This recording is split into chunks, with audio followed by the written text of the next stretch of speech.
Was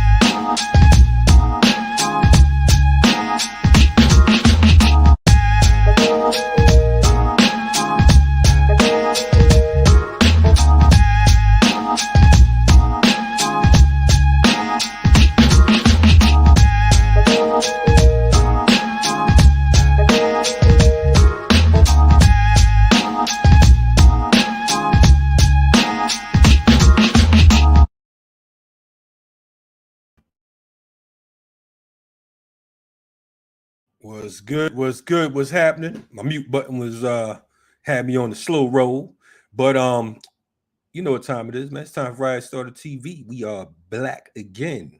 It is an honor and a privilege to sit here before you today because of the fact that when I was coming up organizing, I was on some old. I come from an era where you didn't just get the opportunity to touch the microphone until you earned it.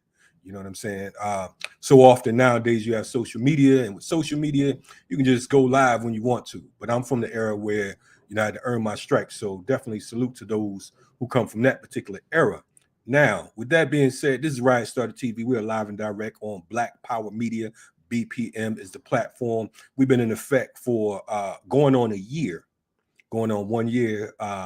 This Thursday coming up, February 17th, which is the birthday or born day of the Honorable Minister U.E.P. Newton of the Black Panther Party. So that will be our anniversary. It's a lot going on. And speaking of U.E.P., I wanted to remind folks that we have an initiative, our organization. I represent an organization called the FTP Movement, and we've been politically active and engaged all over the place, dealing with the plight of political prisoners, dealing with police terrorism, dealing with the homeless situation or the houseless, and anything in regards to oppression or fighting oppression. So we have a new initiative, and I keep being reminded that I must talk about it. So our initiative, is called Liberation Housing. Liberation Housing is a program that we put together because of the fact that we realize that there are so many folks that run around yelling, free such and such, and this one and that one, and when they get free, what do? We often forget they exist. You know what I'm saying? You trot them around, do interviews, and shout them out and all that good stuff, and utilize them for their resources. But after a while, we forget about them and we just leave them hanging, leave them out to dry. Several of my elders right now, my OGs, are terminally ill at this point. Several of them have suffered from being homeless. You know what I'm saying? So we want to curb that, and we want to make sure that our OGs and our veteran activists and freedom fighters continue on with, at least living comfortable as they get older. So we started this initiative. It's called Liberation Housing. For more information, if you'd like to contribute, go to thenaturalfestival.com/liberation housing. That's thenaturalfestival.com/liberation housing. And it is we have a fiscal sponsor, which is the Natural Fest. Our folks up in Richmond, shout out to them. And we wanted to just plug that because it's very, very important. Now, with all of that being said, today I got a special guest. Just found out that he was moonlighting on By Any Means Necessary. You know what I mean? So, I would put Jackie in a headlock, but I heard she was powerlifting and all that, so I don't want no beef. So instead, I'm just going to go ahead and accept this brother's time coming on. I want to welcome to Riot Starter TV, my man, Ajamu Baraka. What's happening, OG? How you doing today? Yes, sir. I'm hanging in, brother. I'm hanging in. I'm doing well. I mean, I can't complain. I got up this morning. I'm still in the struggle, and I'm on your show. So life can't be any better.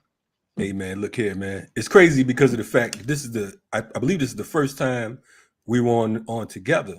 I've been trying to get you on for a while. In fact, I got you on Renegade Culture a while back, And when you did get on, I actually Right. was out with COVID. You know what I mean? So then I reached out to you a Yeah. while back, and then you had COVID. So I'm just like, man, this is one of these days we're gonna get this brother through here, and today's the day. Um, for folks who are not familiar with you, we know that you are the national organizer and spokesperson for Black Alliance for Peace. And we know that you also ran for vice president of the Green Party in 2016. So, for folks who are new to you, give us a little background and what got you into uh, banging on the system, for lack of better words. Well, thank you. I think that what got me into it was how we live, how my family, how our people lived. Um, I grew up on the south side of Chicago, and I mean the real south side. Okay. And you know, through my own experiences, came to understand that it wasn't just about being African. It was about being African, but also being a part of the working class, being part of the segment of our community that was in some ways even beneath the working class. And so, you know, from those observations and experiences, being exposed to people in my family who had certain kinds of politics, it put me on a certain path. Now that path got somewhat interrupted a little bit in my teenage years, um, but I made it back. I had to go through some stuff. Had to end up in the enemy's army in early 1972. But that's where I really began to do some work, some organizing work. And I really am blessed to have had that experience because honing your organizing skills in that environment was really valuable because you know you can't just openly organize. You got to organize in certain kinds of ways, and it was skills that really helped me once I came out, came south. My first objective was to try to get directly back into the movement, and ended up in Georgia, um, and then Florida, and then back in Georgia. I remember actually, I was thinking about this a few days ago. I remember back in the day. I remember when I first started seeing you over there in Macon, Georgia, Really? before you had gray hairs and all of that. Um, but I came Wow. to the region. I worked with a number of different organizations: Black Workers for Justice, Southern Organizing Committee. I was in the All African People's Revolutionary Party for a while. Um, and all I was been doing all this time, my brothers, is trying to serve our people and trying to get myself positioned to be the best servant as possible. But after years, you find yourself in different places, and certain kinds of leadership responsibilities will fall on you, and you take that on also as part of this struggle. So that's the quick and dirty. Been doing a lot of work in the South around issues around the death penalty, for example, prison work. Um, you name it. We tried to. We ended up being involved in it and ended up on that ticket in 2016. And so funny because it seemed like, if I have a grave, that's what they're gonna put on my grave. He ran for vice president in 2016. And so that Amen. defines everything about me. But it was an important moment.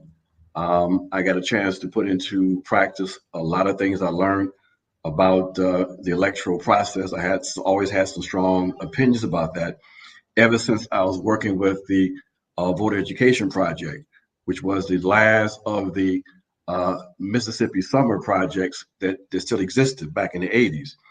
And I had a chance to have an experience almost like Amilcar Cabral. You might recall that Cabral, when he uh, came home after education and he got his first job, he was working for the colonial authorities Right. as an Right. agronomist. Right. But in that, he had a chance to move across the country. And it was there where he was really able to see and understand better the conditions of his people and the impact of colonialism. Yeah. He took meticulous notes. and it grounded him in terms of the revolutionary project that he ended up launching. I had a similar experience. I ain't no Emma Carter Brown, but in working with the Voter Education Project, it allowed me, I had a chance to move across the South. And in that process, in the mid 80s, of moving across the South, going to these little towns, and seeing the real South and the realities people were dealing with, and how the bourgeois electoral process actually worked. It caused me to have to rethink a number of things about this whole electoral process also. But I couldn't really implement those new ideals until the conditions were such where that was more possible. So 2016 ended up on the Green Party ticket. That allowed me again to move across the country and see some things. And after 2016, we saw that we had an opportunity. We knew that our people had gone kind of crazy under Obama. Right. And so we saw that in 2017, we had an opportunity to build a structure that can facilitate that process of trying to win our people back to sanity, and bring it back into play,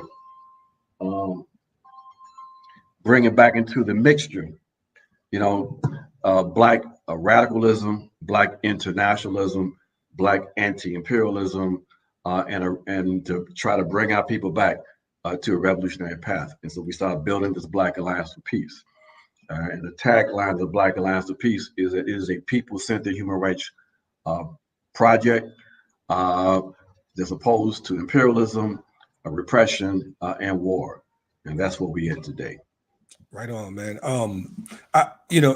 I'm glad that you laid it out the way you did. I didn't have a chance to join that particular camp as far as the military, but I was a graduate of the Malcolm X / George Jackson University.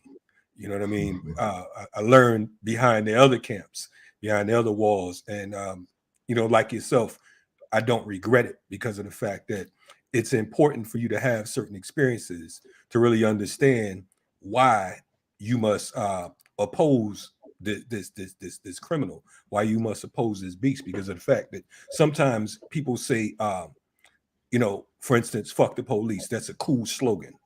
It's a cool tagline. You can be saying fuck the police, and then 30 years from now, you can be performing at the Super Bowl. You know what I'm saying? So Exactly. it's, but when you have that, when you have it etched in stone, when you have it etched in your DNA and in your memory, it makes you remember, you know what I'm saying? And it causes you to move and respond and also organize in a way that's not reactionary. I want to, you mentioned organizing in the real South. I gotta say, for folks that organize, me being from up north, being from Connecticut, I've organized pretty much all over the country.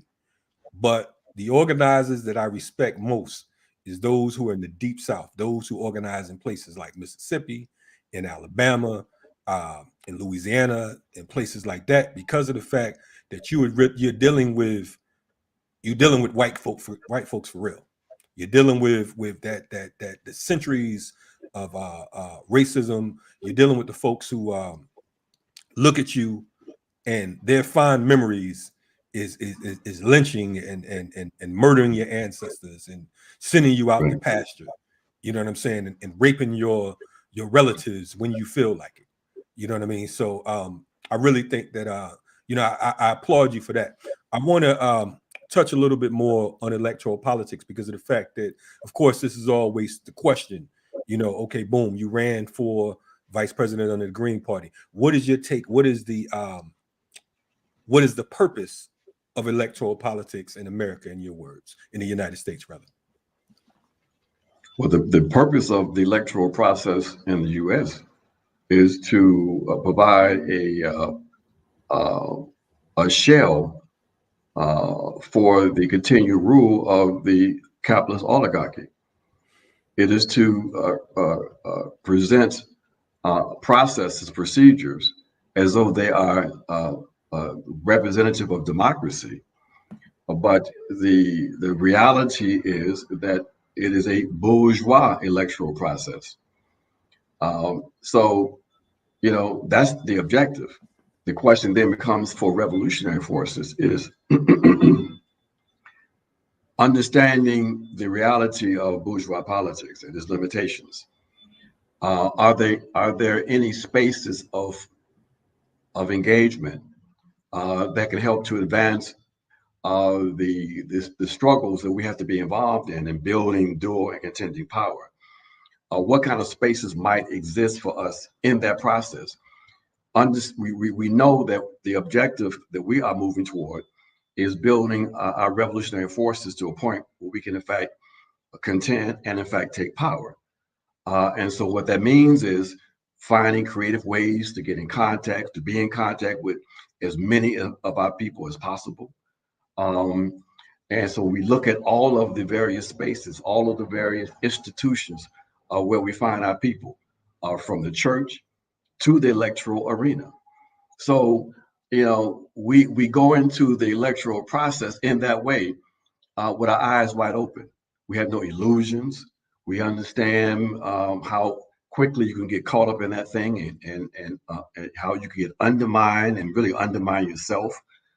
We saw how, as the petty bourgeoisie emerged in the 1970s, coming out of the Gary Convention. I hope we talk about that in a moment.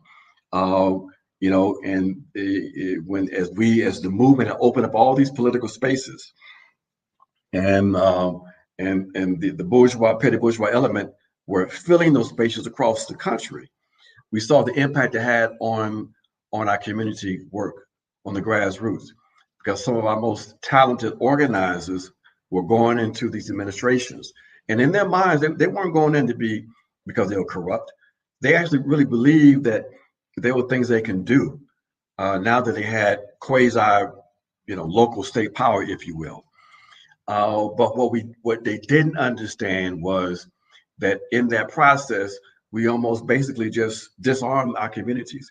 We were already suffering from the consequences of this counterinsurgency by the state. Um, and then that was assisted with a number of our organizers going into this bourgeois process. So, we learned a lot from the 1970s in terms of how that can impact you negatively. So, this electoral process has a lot of possibilities, but it has a lot of limitations. And we have, I think, um, learned how to maneuver through that. But again, this approach to electoral process, electoral politics, um, there's no overall sort of principle around that. It really depends on the work that local organizations are doing, how they see the electoral process, and how they choose to relate to it. Will say this though: there's no theoretical, uh, there's certainly no theoretical principle that says that one who is attempting to build a revolutionary process does not engage in the bourgeois process. It's nothing but a strategic and tactical question. It ain't a question of principles. Okay. When I ran in 2016, um, I went in to vote in Atlanta, Georgia, and the woman said, she gave me the instructions, and she said, "Do you need some assistance?" And I said, "Yeah, I do." And she thought I was playing. Why? Because I had never voted before. That was Right. the first time I had ever gotten registered. In fact, when when they wanted to put me on the ticket, we had to delay the announcement. I had to run and go get registered Right because I on. wasn't registered to vote. It wasn't in because I took a position that on one level, on a principal level, I didn't think that I wanted to be registered, and I didn't participate because for many years I didn't acknowledge the legitimacy of the settler colonial state. Right. Okay, but I held out the possibility of that engagement based on uh, a revolutionary program. So when the time came, like when it came in 1988, when Jesse was running for office, 1984, I was part of a process. We opposed Jesse's campaign in 83, 84. And in fact, we organized a boycott of the election in 84 because I saw that as a distraction. Right. By 88, we had switched. And after we thought that, getting behind Jesse was like, going to be some kind of panacea, our objective has always been to split the Democrat Party. And knowing or thought we knew Jesse Jackson and being part of this whole Rainbow Coalition process, that he we thought hijacked. Jesse was able to get the number of votes that we got for him going into that convention in 1988, knowing that white folks were not going to give him the nomination, then Jesse will walk black folks out of the Democratic Party. Well, we were naive. We didn't understand. And Jesse cut his deals, and the rainbow was dismantled, and the rest is history.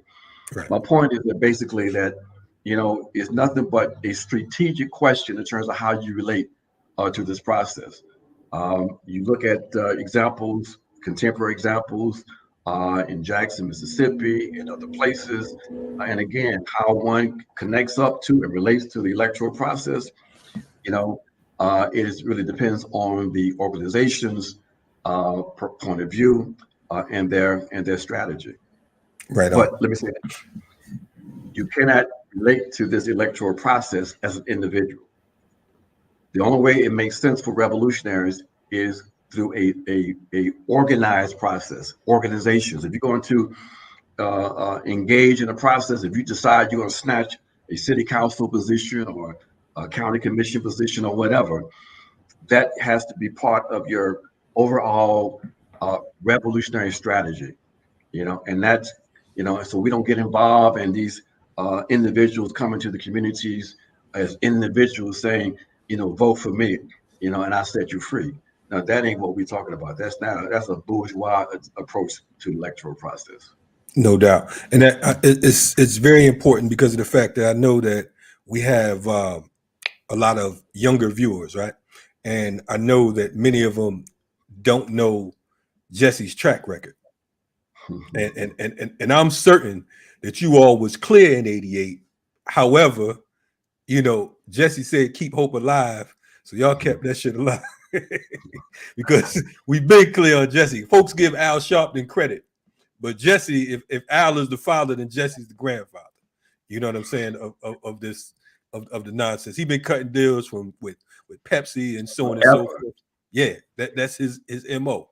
And he's good at it. I mean, let me say something about Jesse Jackson. Jesse is a trip. I mean, and that's why it's kind of interesting that people that Al Sharpton sort of got positioned and got elevated as something as actually being a little bit more credible than Jesse Jackson. It's kind of weird. That was really weird, especially we see it in two different ways. I mean, Jesse got his contradictions, no question about that. But I'm gonna tell you something. In that run up in 87, 88, I was the organizer for Jesse's nonprofit arm called the Citizenship Education Fund in Georgia. I was the Georgia coordinator. And it was the nonprofit arm that controlled the entire campaign across the South. Okay. And so I got a chance to be in some stuff. I was at fly on the wall, or that spoof to step aside the door, if you will, to see some things. Right. And one thing that I saw that I saw with Jesse that I thought was very interesting. It might sound pro Jesse for a second. Jesse Jackson is a leader, and I had never before up to that point seen an African who commanded the kind of respect and room that Jesse Jackson did. I saw Jesse Jackson come into a room, and it's like anytime Jesse Jackson go into a room full of white folks, there was no question who was in charge. That's right. I was like, damn. Right. So Jesse has some skills. Right. If Jesse was in a different era, then it would have been Jesse before Obama. And I think that's what bothered Jesse so much about Obama. That's But what I no, was talking Jesse, about. Yeah. and that's what I thought Jesse would take, that his ego is so wounded that he'll walk us out that Democratic Party. But instead, they also knew Jesse, and they gave Jesse a couple of $1 million and access to a plane, and he was cool. He flew on out. And, Flew on it's out. And it's told them funny. he would not oppose instead of just being the natural front runner in 1992. Uh-huh. He basically conceded that spot to Bill Clinton. And he has not been historically relevant ever since. And I'm saying, hey, that's good. Good for you. It's funny about that because of the fact that when you say that Al pretty much moved in his space. If we could have looked down the barrel of time about 30 years ago, that would have been folks would have laughed if you'd have said that Al Sharpton would have any type of relevancy. Exactly. Because we remember Fat Al before he was bobblehead Al back in Harlem. And we remember his criminal activities, and remember him with what's her name, Lenora Fulani, when they was running their campaign out there, and with man, and when Roy Ennis knocked him off the stage and all that type stuff. Right. I mean, he's a straight buffoon, and it's like to see this. He's ready to fight, though. He was ready to fight. Yeah, you said who was ready to fight? Al. Right. I don't know, man. I think Roy would have gotten his pocket because he put him on that floor. So I don't know. But yeah. So it's just funny to see that. Of course, we know that all politics is local. Excuse me, but I want to talk about just kind of moving away. We're talking about the system itself, right? What would you say the role of the United States is, and when dealing with global politics? What is the role of this 5% criminal here? You know what I'm saying? We're talking about 5% of the world population, yet controlling 25% of the world population. What would you say the role of the U.S. is? Well, we connect up the U.S. with their offspring, or the spring where they came from, which is Europe. And so we talk about the 10% of the population, and the role and the objective of this 10%, since they spilled out of Europe in 1492 and became a hegemonic force. Their objective has always been to plunder, to exploit the earth and the people of this planet. Their objective today is to try to maintain their global hegemony in light of the significant challenges that they're getting from other places like the Chinese. So that's why we say that we focus in on what we refer to as the US, EU, NATO axis of domination. We say that our enemy has to be identified. And for us, the enemy is and has always been the pan-European white supremacist colonial capitalist patriarchy. They are the enemy of African people. They are the enemy of global humanity. So the role of the U.S. Is to try to maintain white power, because that's what we're describing. We're describing the structures of white power, white imperialist power. Okay, and because we are in fundamental contradiction to that white power, that represents the terms of struggle today. That basically is about them or us. And they seem to be more attuned to that. They seem to understand the terms of that struggle a little bit better than we do. And that's why we have so many of these Negroes that identify with the enemy and are more than willing to fight with the enemy against other people in the global South and our people in this colonial environment in the USA. So the terms of struggle is war. And when people understand that, then you understand what your responsibility is, you understand what your mission should be. And as Fanon said, either you fulfill it or you betray it.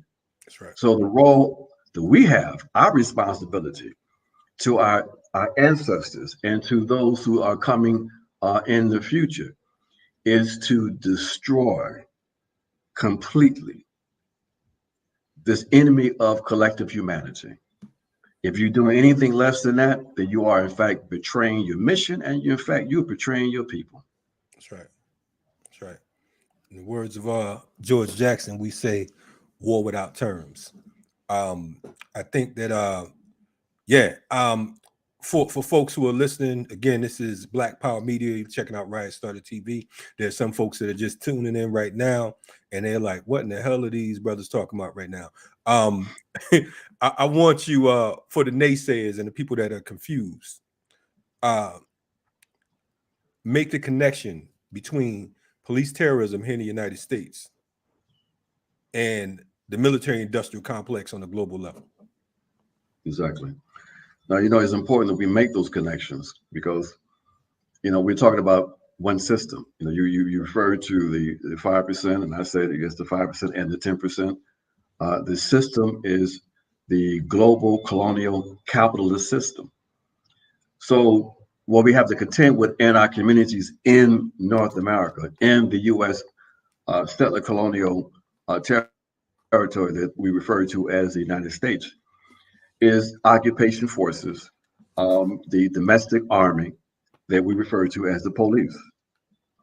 So we have the police whose mission is to control and to contain African people and other non-European people, and even some Europeans who are part of the working class and the poor. That's their mission. They're part of the repressive apparatus. They're part of the process of controlling and exploiting labor. So you have that as the domestic arm that we have to grapple with. Well, that domestic arm is connected to the international arm that the U.S. military that is now that's global, that has over 800 bases around the world in something like 160 nations. That's right. This is the external arm of white supremacy. This is the external arm of imperialism, U.S. imperialism. Okay, and so while we deal with the domestic army, other people in the global South, in particular African people, have to deal with the international arm of this repressive apparatus, the U.S. military, their intelligence agencies, all with the same mission: to maintain global white hegemony. Okay, so we make those connections because we tell people you can't. People say, I want to get free, and they don't do any kind of work in terms of imperialism. Right. You're not serious. That's right. You can't get free because when you're talking about trying to be free. If you're not talking about destroying the state and this system, there's no freedom. There may be some reforms if you're about that, some minor reforms. Even that, you got to be engaged in life and death struggle to win some of those concessions. And then as soon as things die down, they take those back. We went through that already. Okay, so if you're not talking about understanding that you have to destroy this system, then you are playing with yourself and you're playing with our people. Okay, so we make those connections. Okay, so this notion that what does that have to do with us over here? It has everything to do with you. Okay, these folks are taking your resources and using those resources to advance the interests of this 1%, this white supremacist 1%, and then they turn around and tell you they can't give you, there can't be no youth summer program because ain't no money. Okay, they can't build no affordable housing. You can't get no medical care, because they don't have the money for it. You can't get no sick leave or no parental leave. Okay, they can't afford to provide money for elder care or pre-K or child care, universal child care. Okay, so it's directly connected. Okay, so basically, again, when you can't get a job or you can't get no job that makes no money. Okay, it's because you're part of this global colonial capitalist system. And the system's responsibility, the system's objective is to hold you down and to exploit and to steal as much value from you as they can, That's right. as long as you are valuable. But when you get to a point where you're not valuable, like how we are now, see, African people, the African working class in the U.S., we are now basically a superfluous sector of the population. That's right. They don't need our labor like they used to. Okay. And when that begins to develop like it started in the 1970s, what's the alternative? Well, the alternative is this. You go from a prison population of 300,000 people in 1972 to 2.4 million today. And counting. You get warehoused. Right. That's how they deal with the control issue. Okay. So again, any way around it, you can't get around it. That basically, if you're not about trying to destroy this system, that basically all you're about is perpetuating your own exploitation and oppression. Okay, Right on. so that's what we're talking about on this program. How do we make sure that we understand the terms of struggle and what who out there is willing to basically step up to the plate and be a part of history and to live up to the mission and the responsibility of their generation. Right on. Right on. Now that's what you saying was right on the money. Like you said, when you talk about, they don't have money for affordable housing, they don't have money for education, they don't have money for healthcare, only because of the fact that these are things that can't be exploited. When the things that can be exploited, or it can be tools of aggression, whether it's prison or whether it's you going to be all you could be, there's plenty of money for that. They got plenty of money to house individuals, like you said, in these warehouses, paying up to $90,000 a day. I mean, excuse me, a year for quote unquote inmates to have to live and to serve the interests of the state. What do you say? I know you said, a lot of these folks, they run around talking about, I'm trying to be free. And, I'm not thinking about being Pan-Africanist and we need reparations locally because we're the descendants of, all this bullshit. What do you say to that? What do you say? Or do you even waste your time? Because you have certain groups, and I'm not even going to give them no name play. You have certain groups who are under the illusion that, you being Black in America is enough to become victorious, or you being, or this small percentage of folks who are talking about fighting, not actually fighting, not actually moving beyond a type by on a laptop. What do you have to say to these folks who, in their mind, actually think they're thinking that think that we can get free just within this particular colony, and we don't need the assistance of anyone else? Well, you struggle with some people. I mean, we don't dismiss anyone as revolutionaries. Our responsibility is to have the patience, the fortitude to struggle with our folks. So those elements that are just generally confused, then you struggle with them because you can win some of them back. Right. Those folks who have made an ideological commitment to support the system, to be a part of the system, but they will then attempt to camouflage that with their militant rhetoric and their supposed commitment to things like reparations or whatever. Then we understand where they're coming from, and we don't spend a lot of time trying to win them over because you can't.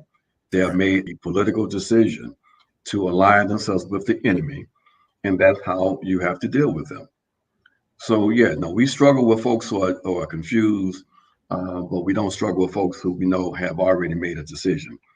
And one way in which you can make that distinction is when you have a clear political position, when you talk about that the real lines of demarcation are between those of us who identify not only as Africans, but identify with a class, with the working class, with the poor, who say very clearly, not only are we anti-capitalist, but we also revolutionary socialists. Okay, that's how you start drawing those real lines between yourselves and the potential of other people being part of the people. Because see, the construction of the people is a political project. It's a process. Okay, so we want to begin to define the terms of what does it take what are the characteristics that should be in play for the people, for the revolutionary people. And so you draw these ideological lines of demarcation, you know, and people will expose themselves. So that's where we are today, because the situation we're facing today is this: we can't play with this any longer. That's right. We can't sugarcoat this. There's no repairing this system. Okay, the contradictions are irreversible. This system is deteriorating. Okay, um, we have to be absolutely clear about where we stand and what we say we have to be about. Because if not, we'll get caught up in the deterioration of this system and we'll go down with it. Okay. So we have to have clear politics. We have to use terms and concepts that are clear and not worry about the consequences. We know people are going to push back on you when you talk about capitalism, when you talk about class struggle within the African community. That's right. You talk about imperialism. I struggle within the movement. Exactly. Then basically you got to struggle through. We Right. have to struggle this stuff through. You can't get around it. Okay. So no, we have to have clear politics, clear terms, um, and deal with those folks that are confused, but the ones again who have made a decision, um, you don't spend a whole lot of time with them. No doubt. And I appreciate you saying, you struggle because they're your people. It reminds me of Kwame Ture saying that, it's, these are people, so we give them a chance. You know what I'm saying? They mess up, you give them another chance. They mess up again, then you go ahead and offer them. You know what I'm saying? So, I've been accustomed to that particular piece. I might give you a chance or two, depending on what the penalty is. And then it's, we have a different type of politic at that particular juncture. Exactly. I want to talk about because you mentioned earlier, you mentioned about how folks saying that these are those people fight over there, and this is over there, and it doesn't have anything to do with us, and there's no connection between Africans and so on and so forth. I want to talk about what's going on right now between the United States and Russia, right? So you have the U.S. claiming that Russia's preparing to invade the Ukraine. Russia saying it ain't happening. The U.S. is moving troops out, moving folks out the embassy and telling their folks to go on ahead and bringing in more troops, so on and so forth. Them and NATO. What's the connection? Not what's the connection. What is your analysis as to what's going on right now between what is the United States planning in your because it's a whole lot of confusion amongst quote unquote activists. I've seen some people, who I thought was on the right side of history, and it's like on the right side of the barricades, get confused by outside propaganda and find themselves siding with the state because of confusion. So, can you talk about that? What is your take on that? No, it's really unfortunate that we have, that level of confusion. You would think that at least among radical forces, black radical forces, we would be clear. It Right. wouldn't allow ourselves to be drawn into a position where we give ideological cover to aggressive U.S. imperialist policies, because that's what we have in with this Ukraine situation. We say in the Black Alliance for Peace that Ukraine is just a symptom, but the disease is the colonial capitalist system. Okay, so we're clear about that. That we understand that today is Ukraine, tomorrow is going to be China, and as we talk about Ukraine today, Ethiopia is still being bled as a consequence of U.S. actions in Ethiopia. Right. That U.S. troops are operating across the African continent. That there's war taking place in the Eastern Congo, being perpetrated by the Ugandan military that's in cahoots with the U.S. So we are that Libya is still now a destroyed state. People talk about a failed state.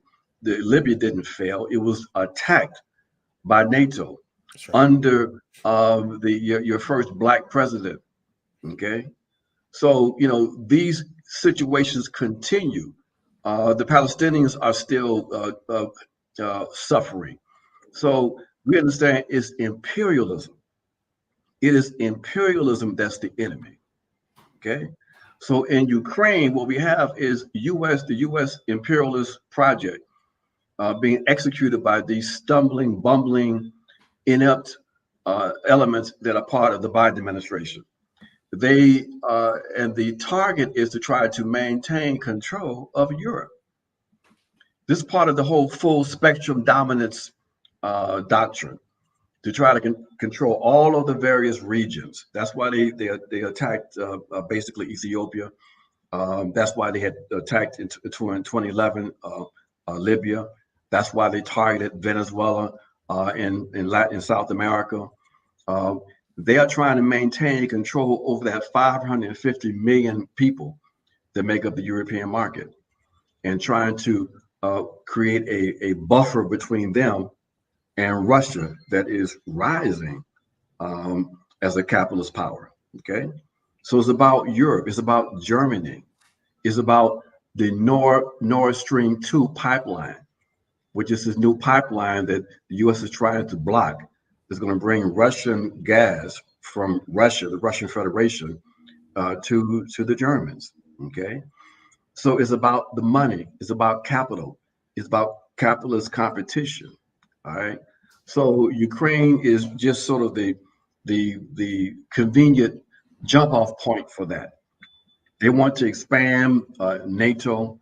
They want to continue the encirclement of Russia so that they can then exercise military and economic control.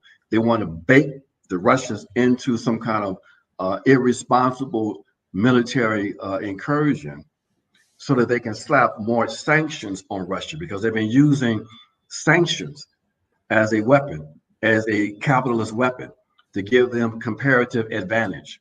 Right now, there's almost 40 nations under U.S. sanctions.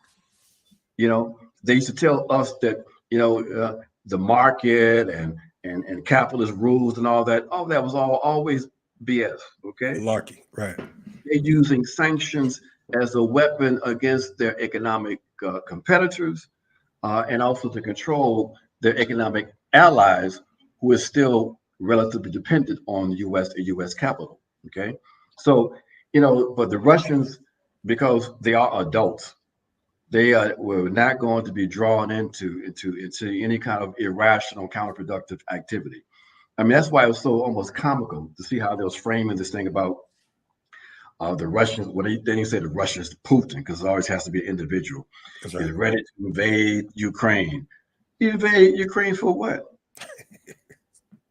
I mean, Right. a war is nothing but politics by other means. That's right. And because of your fumbling, bumbling policies, the Russians were winning the political battle. They try to say, and Biden said it again today, that the Western alliance is solid and united. We can't cuss on this, can we? I don't. I mean, if you don't cuss, I'm gonna feel insulted. This riot started TV. You said you knew me when I ain't have grades. I'm trying to figure out where we was at in Macon. I'm still back there, and you gonna ask me, can we cuss? We got the Lauryn Hill fact over here. We had a motherfucker so the Negroes can hear us. But anyway, go ahead and proceed, man. That's Stop true. treating me like So that. basically, it's all bullshit. Right on. And basically, what we see with this situation with Russia and the U.S. is that what the U.S. really wants to do is have a proxy war. So again, they can impose sanctions on the Russians. Okay. Now, what we can't do is to be pulled into this thing, given it legitimacy. You got some Africans who have been propped up writing stuff about Ukraine and why Black folks should be supportive of U.S. policies, and we're saying, what kind of Negro is this? Do you not know that the way they frame this thing is about the legitimacy of NATO? Right. Do you know what NATO is? NATO is nothing but a white supremacist structure. That's right. And NATO is the structure they use to support the Portuguese in Africa, fighting against the African revolutionaries. That's right. In Mozambique, in Angola, in Guinea-Bissau. Okay. It was NATO that they used to basically destroy Libya. That's right. You know, you talking about NATO? You're ignorant. Okay, so we got to deal with this confusion because you have people who are even radicals who then want to bait us into a conversation around whether or not the Russians are imperialists or not. I don't give a fuck if they are imperialists. That's right. That's Our right. main objective, our main enemy for us is this pan-European colonial capitalist project. That's We right. have some contradictions with the Russians and even the Chinese, but they're in my opinion, they're secondary contradictions. I Okay, unite with that. Right. our main enemy is these folks that spilled out of Europe in 1492, waged war against the indigenous, start bringing us in to exploit us, and built what we refer to today as the so-called West. That's right. They're the ones responsible for the death and destruction like we've never seen in the annals of human history. Hmm. They are the ones that are the main threat to collective humanity. They're the ones that are responsible for the death and destruction of our people. I don't care Period. about those Russians and those Chinese. And you We deal with can't, them the after. Right. equivalency Right. suggest that they are the same. No, it's this enemy. That's Okay. right. But see, again, this is just convenient because these folks they don't want to fight. They really don't want to struggle. They just want to rap That's right. and pontificate and posture. They don't want to deal with the real consequences and possibilities when you really take up and you follow a revolutionary path. It ain't no joke because as you know, as I know, because I worked on Geronimo's case for 13 years. Okay. Okay, Yes, we sir. got Africans still locked up, still being held down. We Man, got the longest held political prisoners on the planet. without a Okay, question. Not even so that's acknowledged the as political consequence prisoner. you face when you really take up a revolutionary mantle. But That's right. most folks ain't serious about this. They don't really want no revolution, Hell and no. they're not willing to step out there.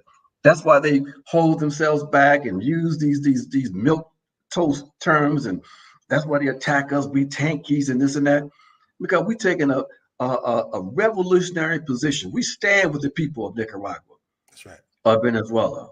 We stand with the people of Cuba. Okay, and on those kinds of issues, that's why we say no compromise, no retreat. We ain't playing. This ain't no game. That's right. That's right. Man, look here, man. You not came on Riot Starter TV. I might have to call you the Riot Starter. I'm just gonna go ahead and sit back and have my rebellion on my own. Uh, I wanna you mentioned Nicaragua, you mentioned Venezuela, Cuba, of course, Haiti's in the mix. Why is Latin America, why is the Caribbean so important to these criminals when we're talking about imperialism? They know. They know that the so-called Americas region politically is really the most advanced.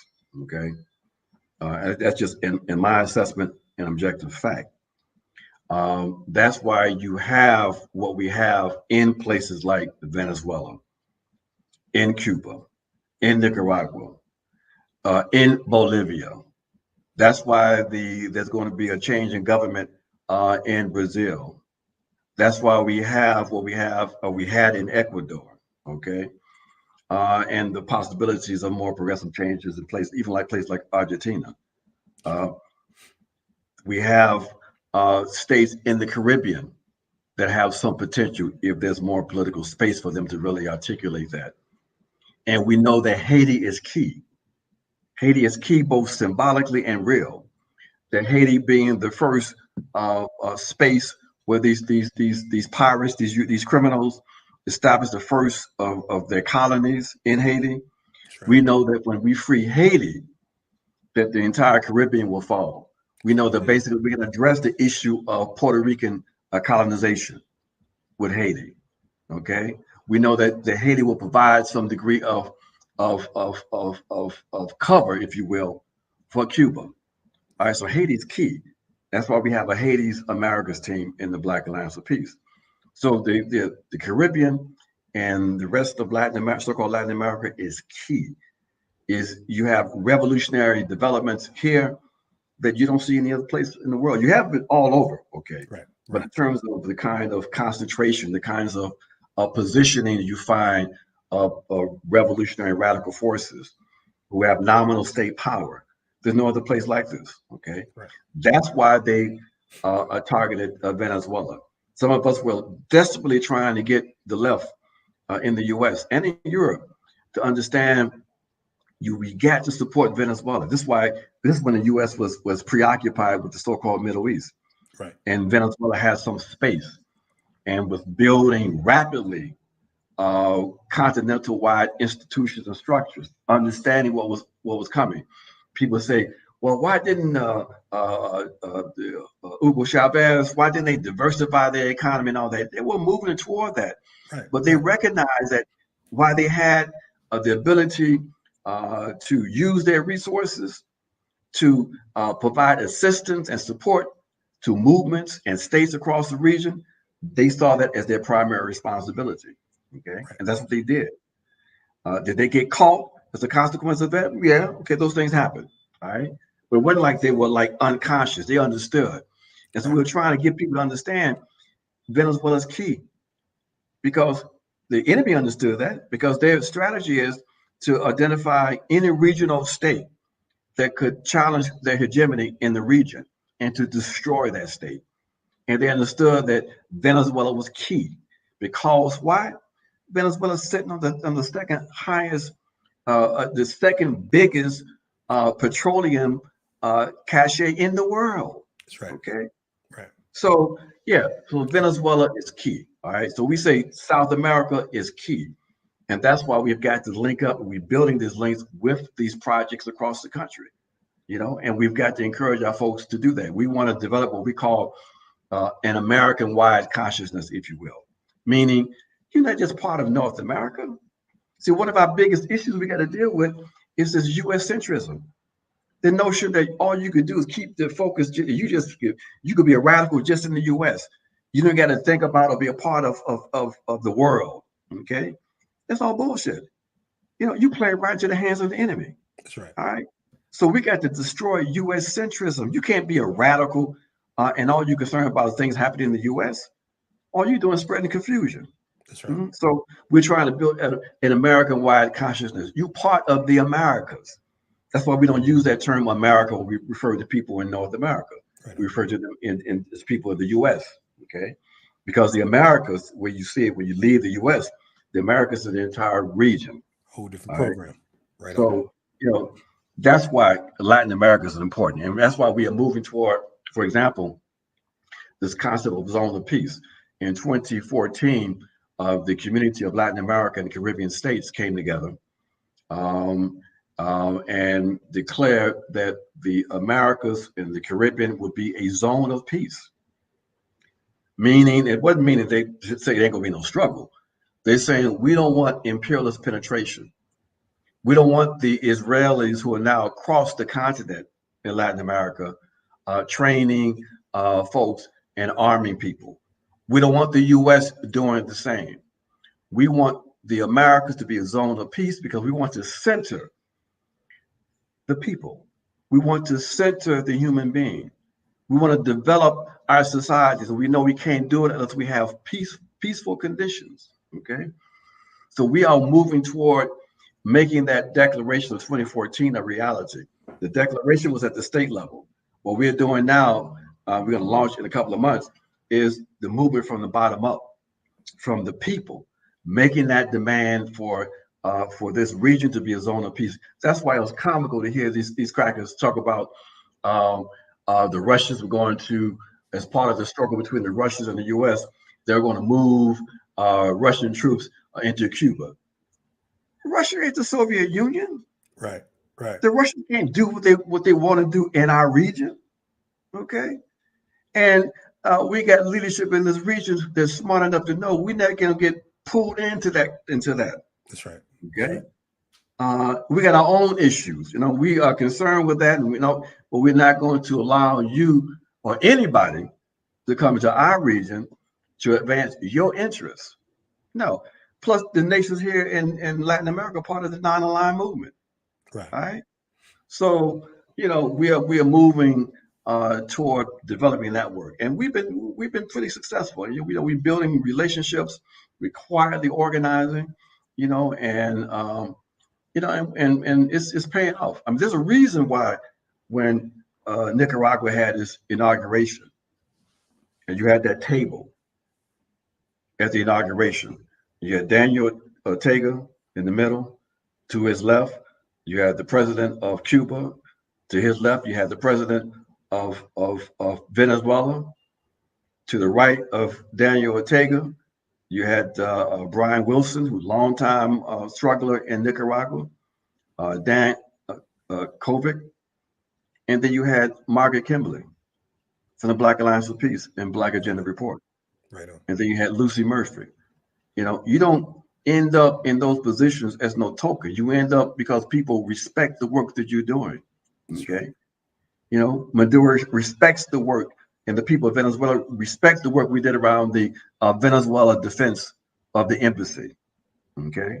The money we raised and the work that we did on that issue. And so we went to Venezuela, and right after that, we went as national heroes. Okay. Right on. African people. All right. So that's what we're developing, an African-wide consciousness, understanding that, this has always been what we've been about. We are African internationalists, African revolutionaries. Okay. We're not just concerned with African people. Of course, that's our center. That's where we start. But we understand we're against a world system. So we are in principal alignment with everybody who's struggling against colonialism. Okay. Right. That's why we get so pissed. We hear all this, this stuff people talk about, this Afro pessimism bullshit. Here we are trying to build an anti-colonial movement with other colonized peoples. But yet we're supposed to engage, instead of doing that, we're supposed to engage in these navel-gazing discussions about whether or not they may be anti-Black or whatever. I don't give a fuck if they are. If we can build a basis of anti-colonial struggle, that's what we do. I don't care if you don't want me to marry your daughter. I don't want to marry the motherfucker anyway. Exactly. That's what revolutionaries do. We find that principle base that we organize around. But the petty bourgeoisie points of unity, right? Exactly. They don't want to do that. They want to talk. They want to discuss. Because it's easier that way. To have a conversation. I'm tired of conversations. I'll talk among our people. I talk to our people, but I don't have interest in talking to these petty bourgeois elements 24/7. Right on. And it's really fear. You know what I'm saying? Because of the fact that it's like you're gonna point out the fact that they're not doing shit. So their thing is like, okay, we got to organize Black people first. That sounds great, but in the meantime, these motherfuckers are on all fronts. They're able to launch offensives in so-called Latin America. They're able to be in on the continent. They're able to be on the streets of the U.S. You talking about over 800, damn near 900 military bases around the world, but still over 1,000 police agencies here in the United States as well. So they know how to work on different fronts. While we sitting here arguing about bullshit. You know what I'm saying? Well, who should get reparations? Look, motherfucker, again, George Jackson, reparations in blood. You know what I'm saying? We get reparations in blood. Right. We don't have to ask who's gonna get it because of the fact that whoever worked for it gonna get it. You know what I'm saying? But look, these Africans talking about we gotta organize African people first. They ain't doing no organizing. They ain't doing shit. Or you get the ones that's talking about you get the ones that's talking about going to Africa to fight. I mean, I'm talking about I got neighbors that's talking about going back to Africa all the damn time. But shit, they won't even a motherfucker breaking their car, they scared to go outside. They call the police. You know what I'm saying? Or call me. You know what I mean? So I don't really believe you're gonna go fight in Africa if you ain't gonna fight to get motherfuckers off your stoop. You know what I mean? But right. That points to another issue we gotta deal with. All these folks talking about abolishing the police and all this kind of bullshit, but they don't have the capacity to provide any kind of public safety. That's right. To our communities. Look, we all know, and we've been through it, that basically, instead of talking about the police and controlling the police and all that, push the police out. Right. But you don't have the capacity to do that. And if you push them out, you gotta have the ability to be able to provide public safety to your community, because we know that there's a transitional process involved in this. Okay, we know that niggas are real. That's right. Okay, niggas are the consequence of this colonial capitalist system. Now you can de-niggerize. I was a nigga for about 3 years. Right on. Okay, so Malcolm was a nigga. Yeah. We understand that. So the question becomes, as we win folks over, we win them over, but there's a hardcore element.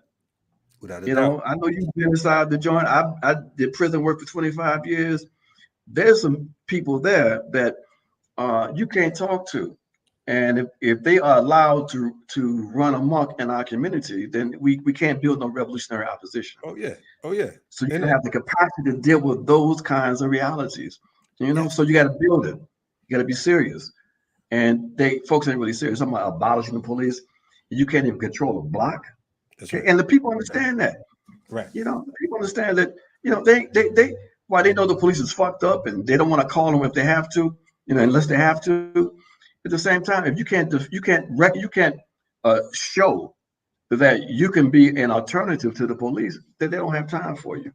Man, listen, man. I had to move out of one particular neighborhood because we had cats 300 pounds knocking on my door talking about the police beating somebody up down the street. Okay, well, I mean, motherfucker, you had to go past them to come get me. You know what I'm saying? And I'm not 300 pounds. You know what I mean? My all-time high is 173. You know what I'm saying? So that's respect that the people had for you. Hey, I mean that's all good, but on the same token, it shows me that it takes more organizing work. You know what I'm saying? That means that I got more work to do if you still come to get me, and I'm over 50 years old, and you knocking on my door, then we got a problem. You understand? Yeah. So, I want to and I'm laughing at the chat because of the fact that you mentioned that you was a nigga only 3 years, and I salute the fact that you was only a nigga for 3 years. I ain't even gonna lie. Every now and then, if you catch me on the wrong side of the fence, I might turn into a nigga if you do something to violate my family or any of that type of stuff. Oh, yeah, anyway, no, it's still there. That's a valuable tool to have. It's like break the glass for emergency. You got the emergency nigga. Okay, exactly. I just want to be clear, man. Well, I know you from South Side of Chicago. You ain't gonna tell me you just got it all out of you. That just ain't gonna work. But I wanna before we let you go, I want to talk about the state of the continent. And we're not gonna talk about the continent like it's just one country or whatever, but we know it's a lot going on. You mentioned the Congo. We know that the Congo has been at war for the last 30 plus years, or more than that, actually. We talking about Rwanda. We're talking about Ethiopia.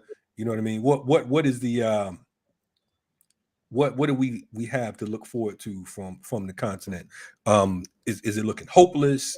We're gonna be able to push AFRICOM and NATO and the UN on out of the over into the sea. I mean, what we looking at right now? What's your thoughts? It's a very complicated situation. I mean, there's a lot of hope in the sense that there are some effective organizations doing some really good work in various parts of the continent. But on the state level, it's looking pretty dismal. I mean, for example, the controversy going on right now with the African Union, this whole controversy around Israel being having observer status. Right. And it seems like they can't even reverse that. It was done back in July. And it was supposed to be reversed once the states came together. But the Israelis have been very adept in buying off Black leadership. And so they want this propaganda gift of being an observer at the AU. So to me, that's a reflection of the character of most of these African states. These are some of the most backward, slimy elements that you can imagine. Okay, this African bourgeoisie, and that's just the way it is, the way I see it. Okay, so what we depend on are these people's movements growing in various parts of the continent, and we have to be supportive of that. This mission that we have, this campaign to shut down Africa, we're not confused by that. We understand that to shut down Africa means we've got to call out and struggle against the neo-colonial leadership. And so in our U.S. out of Africa network, we have folks from the continent who understand that, who are part of this network. And we got members, we got people in that network from 4 different continents, including, of course, the U.S., who understand that the shutdown Africa is not going and begging white folks in D.C. It's building a movement to push AFRICOM out. Okay, so we're talking about shutting down AFRICOM means addressing the neo-colonial leadership, defeating them. It means exposing the role of NATO still in Africa. It means helping to expose and be in alignment with those forces that are fighting against the French, who are being pushed out slowly out of. Well, they're still there, but they on the run. Okay, it's about helping to deal with the ongoing situation in the Democratic Republic of the Congo. This is the gem of Africa. This territory called the Democratic Republic of the Congo could be one of the richest nations on the planet. Right on. Okay, but it's being completely plundered by these various corporations under the military control of Rwanda, Uganda to a certain extent, and of course the puppet government in power in the Democratic Republic of the Congo. Look, you can't understand what happened with Zimbabwe without understanding what happened in Africa's first so-called World War back in 1998 or so. That basically, it was the Zimbabweans that were able to help to push out those Western forces that were going into the Democratic Republic of the Congo to basically take over in order to steal the minerals and all the riches of the Eastern Congo. Because of that, the U.S. and Western imperialists will say, "Oh no. Again, the whole focus on regions, right? They're like, no, we're going to have to destroy Zimbabwe." And beginning in 2000, really 1999, but 2000, 2001, that's when they began to systematically attempt to destroy Zimbabwe. Okay. So, we have a lot of challenges on the African continent, but we're hopeful. We're not naive about the realities, but we're hopeful. And we are building connections.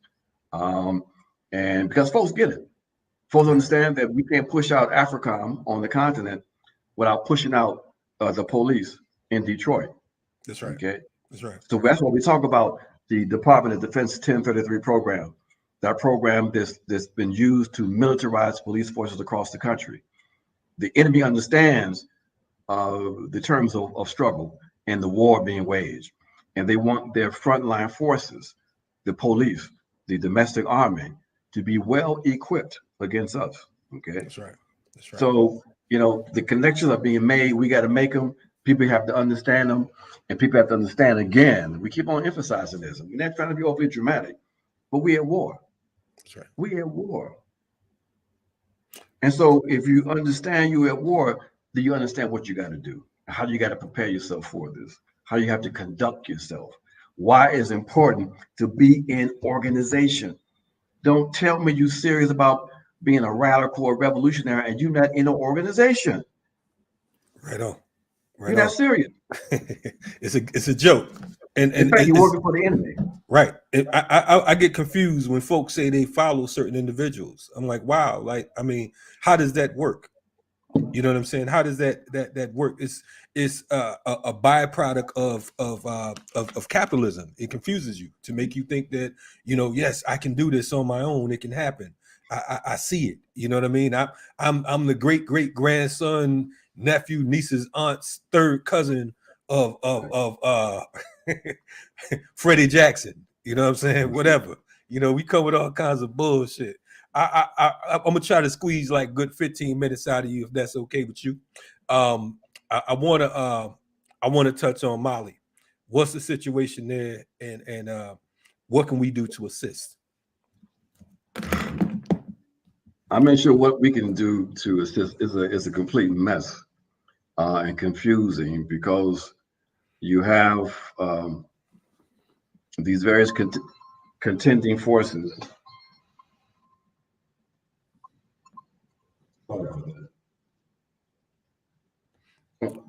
Jamu got the Daruba phone. You know what I'm saying? We having like 36 phone calls going on at the same time. I forget to turn that thing off. It's all good, man. You and I was just telling folks, you and Daruba second cousins. You know what I'm saying? He'll get on the phone and forget he on the interview. But go ahead. Yeah, I see that. I'm talking to Kalonji. But go ahead. Right. So yeah, Mali is confusing because again, it's one of the victims of the attack on Libya.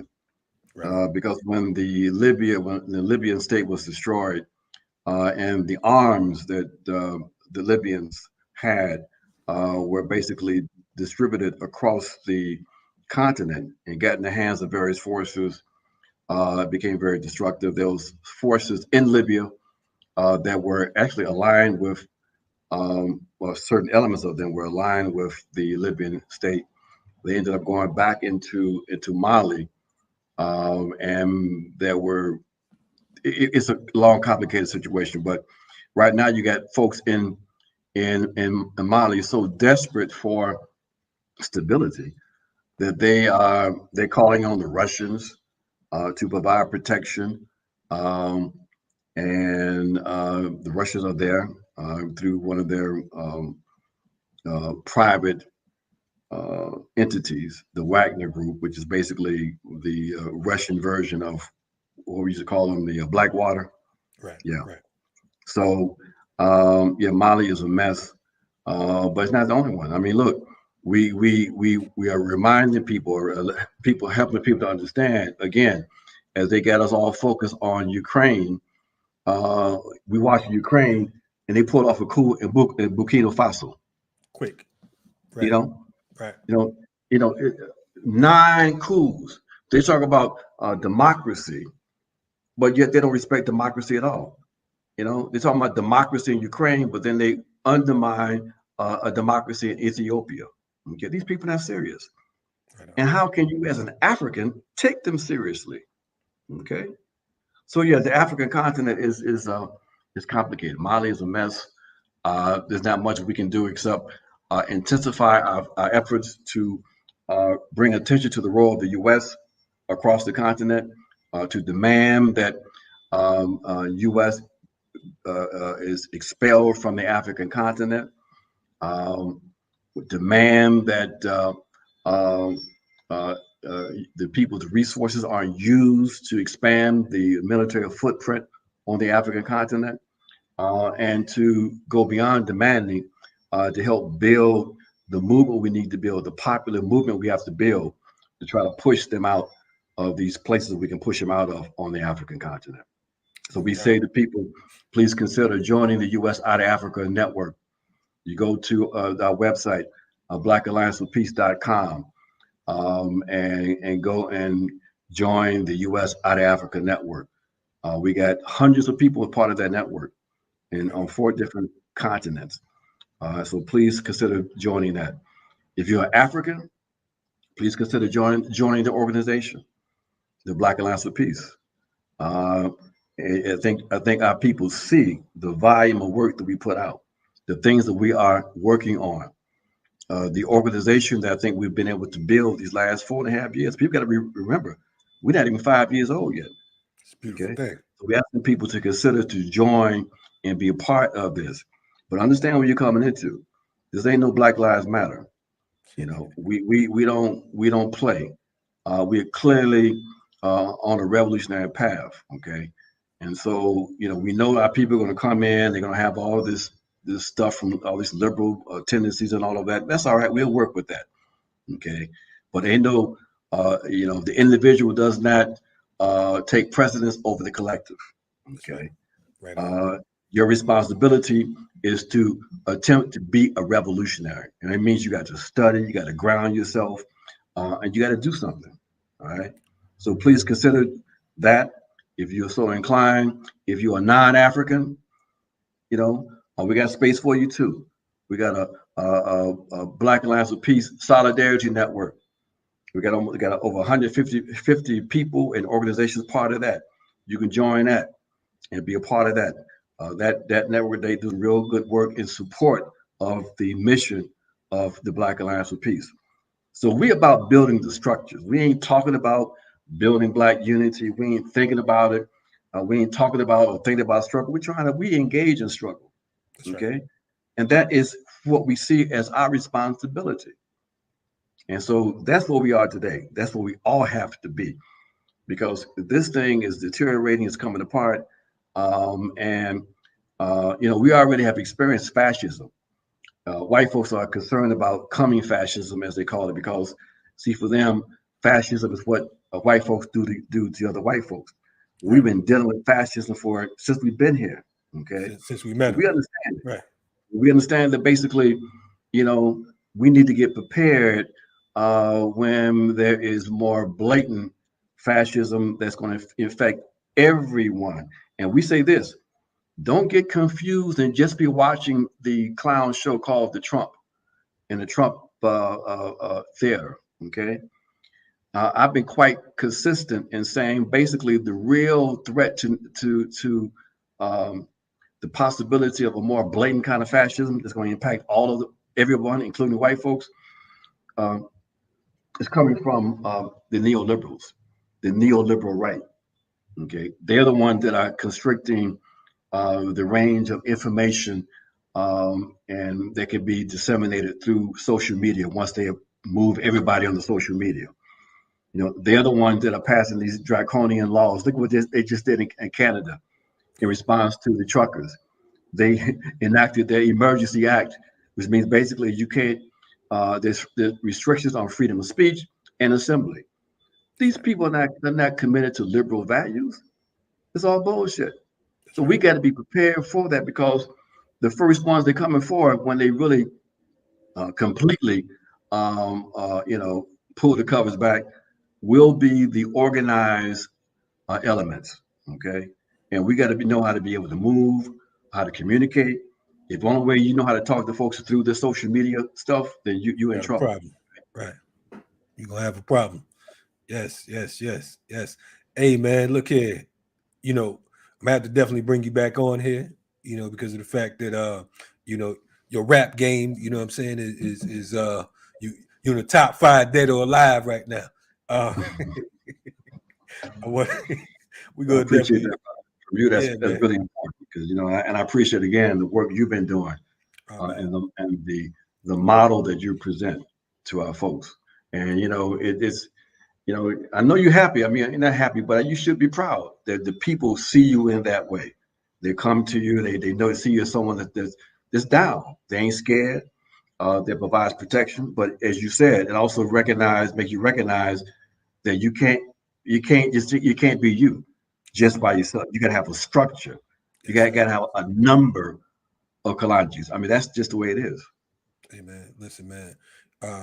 We building together, and our goal, like you said, is revolution. Our goal is to win, and we will win. You know what I'm saying? And as Kwame would say, in spite of ourselves, Exactly. the victory is near. It seems confusing. It seems like there's a whole lot going on, and things are out of order, and our people are not organized.